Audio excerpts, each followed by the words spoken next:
Hello everyone and welcome to the video, and in this video we're going to be talking about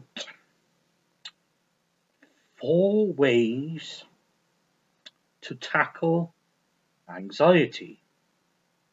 Now, to explain anxiety is an uncontrollable fear of dread. Yes, an uncontrollable fear of dread and doom. I mean, we all, regardless if we're well or not, we experience anxiety from time to time. But when it becomes so prominent and it affects your life, then it becomes a problem, because anxiety can be so debilitating. For anyone with a mental illness, really. I mean, I experience anxiety pretty much every day of my life. Pretty much every single day. I get up and it's like, what's going to happen today? Am I going to, it's like, am I going to you get these, with having OCD as well, you just get really persistent recurring thoughts of death and despair, and you think you're going to get stabbed, you think you're going to get attacked, you think you're going to get abused, and it goes round and round and round and round in your head. And some days you can tackle it head on and kick it up the arse, and other days you just can't get through the door. You just can't get through the door because you're so paranoid. You're paranoid, and then when you're paranoid, you're looking through the window, and you're looking around, and looking for, things to happen to you, and it's just, and it can become so bad. It's only one word to describe it: bad. I mean, with my anxiety, I get really bad headaches. It's like, I don't know if they're migraines or cluster headaches. They become so bad. Your moods will. I become really irritable. I mean, irritability and bipolar go together like they go together like mice with cheese, And then when you got your anxiety, and then you got a really bad headache, you just become irritable. You just do, and you think, oh, for fuck's sake, why bother? Why, just you think, why bother? Why, just fucking somebody shoot me dead now. It's just horrible, and I'd shake, and I haven't had many panic attacks, but I've had maybe one, definitely, I'd say 2 at the most. But headaches, and sometimes you get bad stomachs. That's what people don't realise sometimes. With anxiety, it affects you mentally and it affects you physically as well. It does, and it just becomes such a problem. I mean, for me, my biggest issues is probably anxiety and anger. For me, definitely, for sure. And it becomes bad when you can't get through the door. It's just horrible, absolutely horrible. And then you don't go out, then you feel guilty you haven't gone out, so it causes more. So it's like it's sort of like it's sort of like a vicious circle. like a never-ending vicious circle. It's like, and you're sort of playing devil's advocate with yourself. So you see yourself, oh, if I go out, something bad will happen. And then you've got your other side saying, well, where's the evidence that something bad will happen? And I mean, 9 times out of 10, I go out and nothing bad happens at all. But when something bad does happen, you think it's like a self-fulfilling prophecy. It's like, oh, I knew it was going to happen. So you feel vilified then. It's like, oh, something bad happened today. I knew it was going to happen. I knew it. So it's like you sort of like it just becomes ridiculous, and it just becomes really annoying. It just does. But so we're going to talk about 4 ways of tackling anxiety. So the first one, set a daily task. Now, so for example, if you're homebound and you can't get through the door, you really can't get through the door. Just set a daily task in your house. Regardless of how little or petty it may seem, because if you're concentrating on it, you're not thinking about your anxiety. You become immersed in your daily task. Like for me, when it comes to tasks in the house, I'm pretty intense. It's like where I used to go to Mind and to my art. James, the guy who used to run the art class, he said to me, "You're a very intense person. You immerse yourself very deeply and very passionately into your work," which I do. I mean, I just do. I just can't help it. I'm just passionate. Whether it's music or art or computer games, I just am. Just always have. I've always been intense fucker. So set yourself a daily task. Regardless if it's washing the dishes or cleaning out the shelf. It's like this month. Oh, yeah, this month I'm pretty much cleaning this house out because there's too much stuff in here. It's like an antique. It's like an antique centre in here. All this shit in here. It is. It's like an antique. I could easily open it up as an antique centre and say, "Come in. Can I tempt you with something? Can I tempt you? Can I tempt you with an old picture? Can I tempt you with an old record? Can I tempt you with an old figure?" I could easily open an antique centre in here. Easily.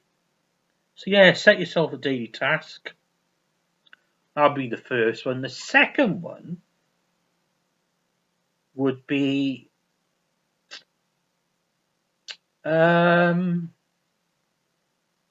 immerse yourself in a hobby or take on a new hobby.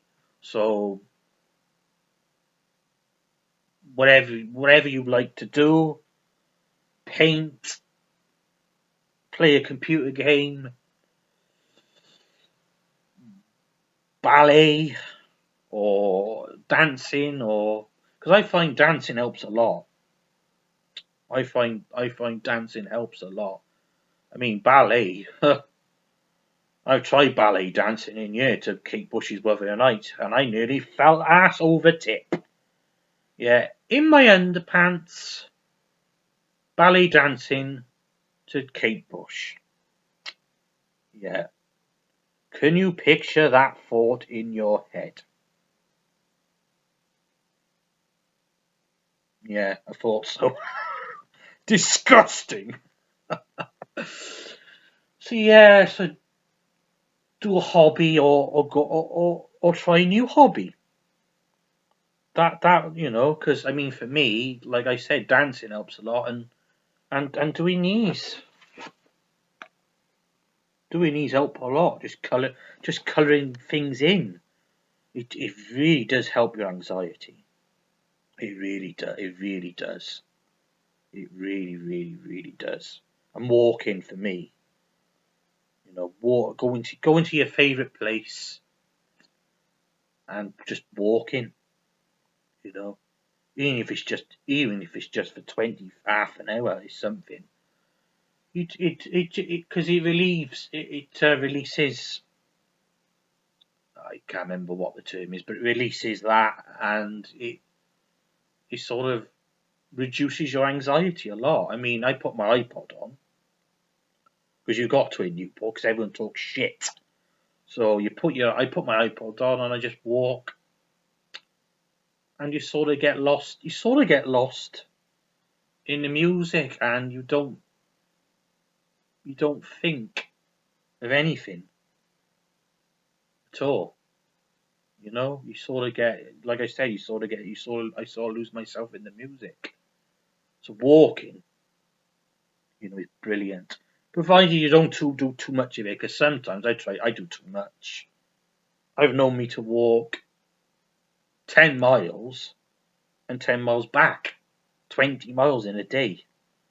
It's just, and I got all my legs were like, oh, my legs. I couldn't feel my legs, and my bollocks was sore. Bollocks was absolute sore. It was just oh. So I try not to do too much walking, you know. So yeah, do a hobby or take up a new hobby. Number 3, talk to a family member or friend.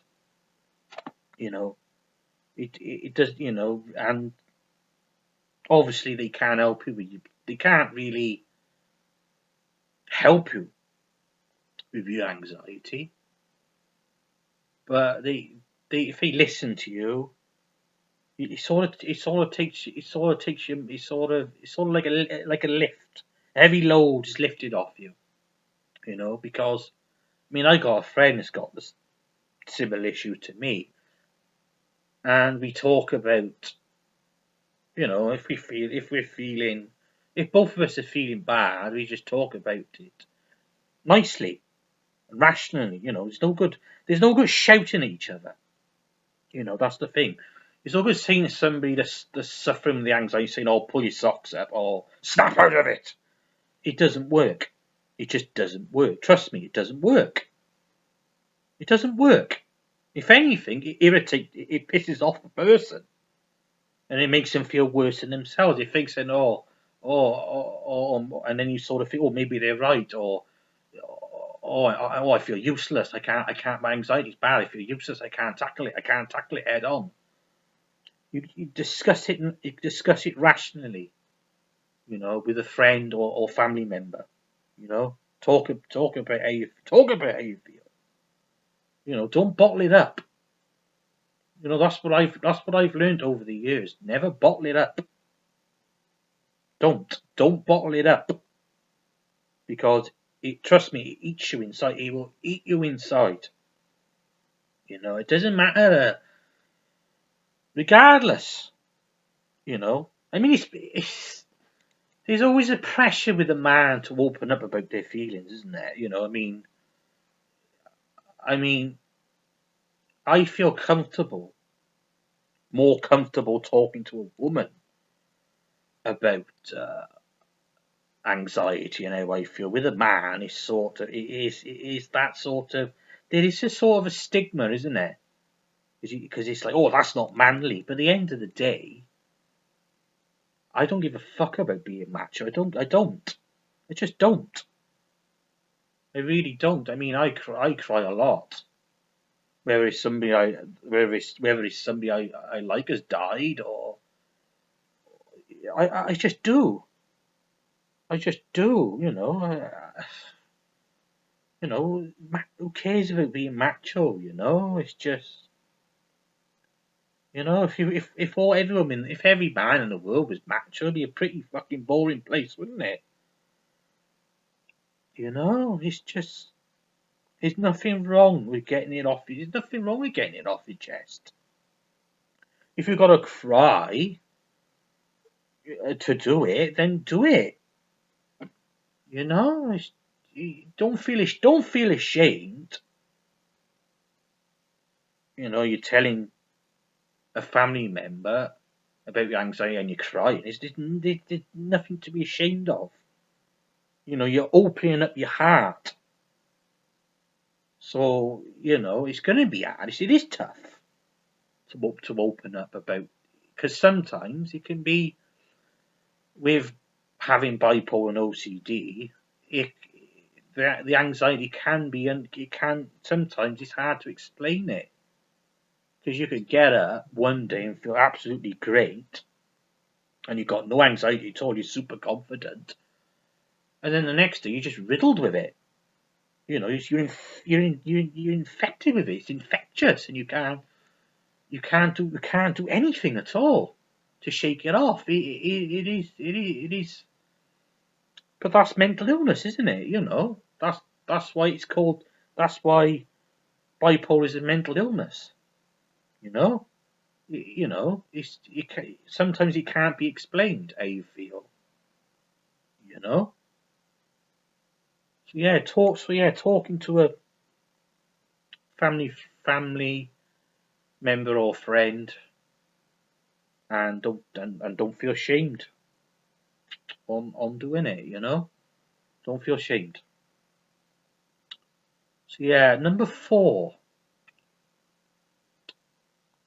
I would say join a self-help group. Join a self-help group. Granted, Britain is like, it's very hard to get onto self-help groups. I mean, Mind do self-help groups, but it's like it takes weeks and weeks to get on them. It just does. But when you do get on them, and you can talk to people that understand you, you know, the people that will not judge you. They will not judge you. They will sit there with you, and they will listen, and they will well, they will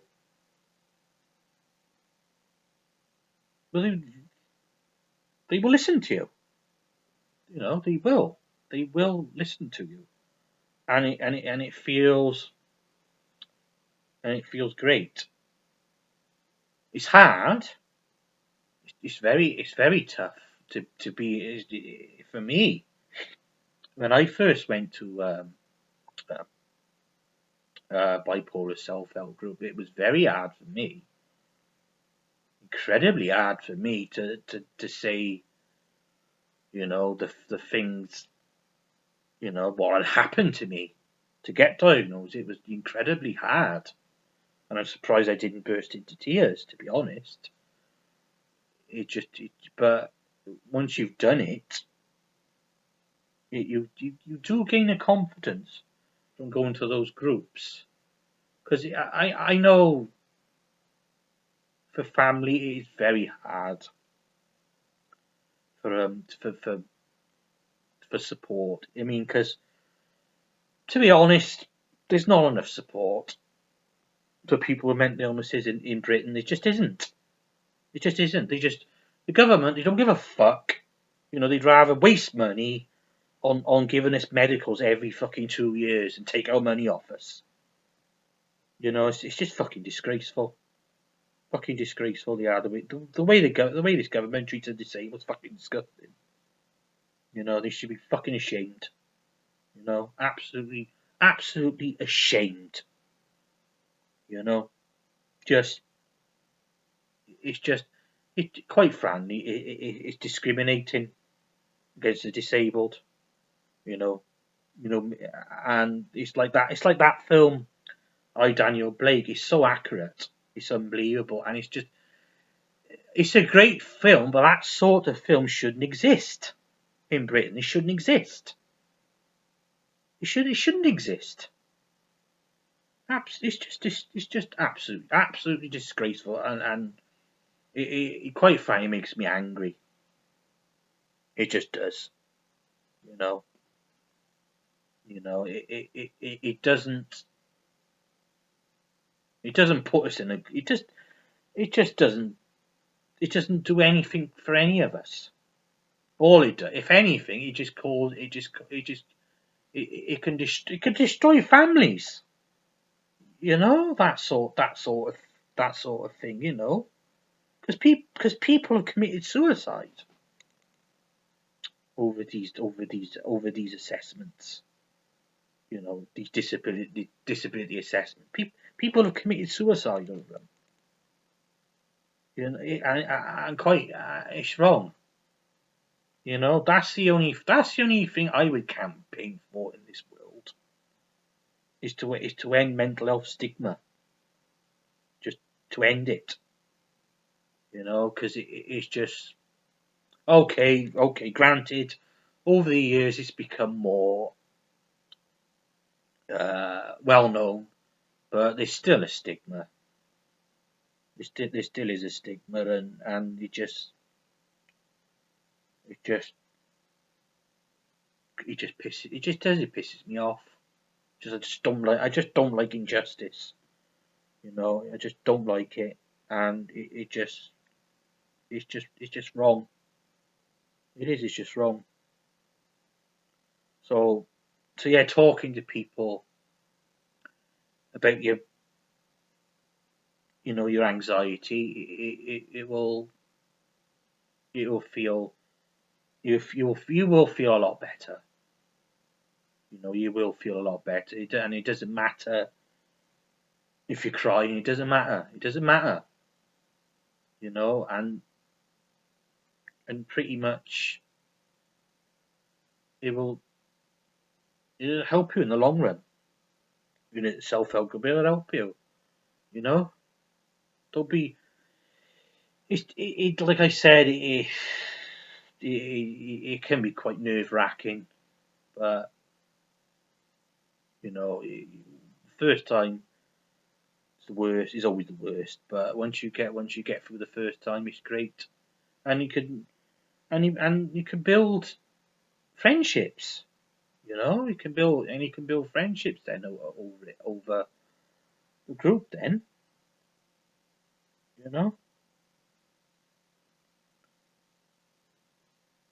So yeah, I think I've rambled on enough.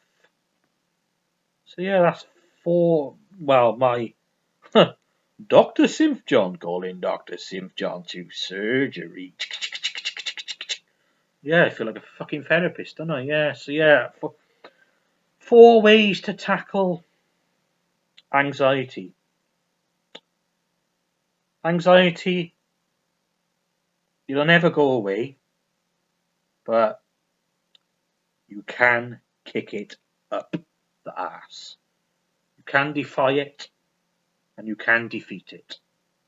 It's all about mind. It's all about mind over matter. It is mind over matter and willpower, because we're bipolar.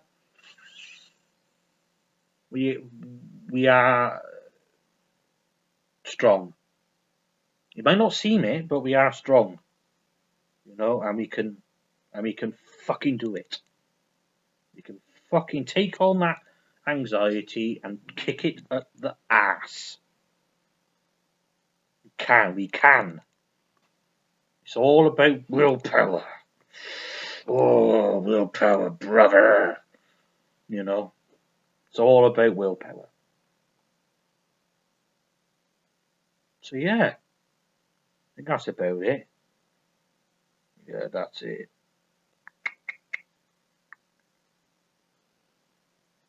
So yeah, thanks for watching, and see you in the next video.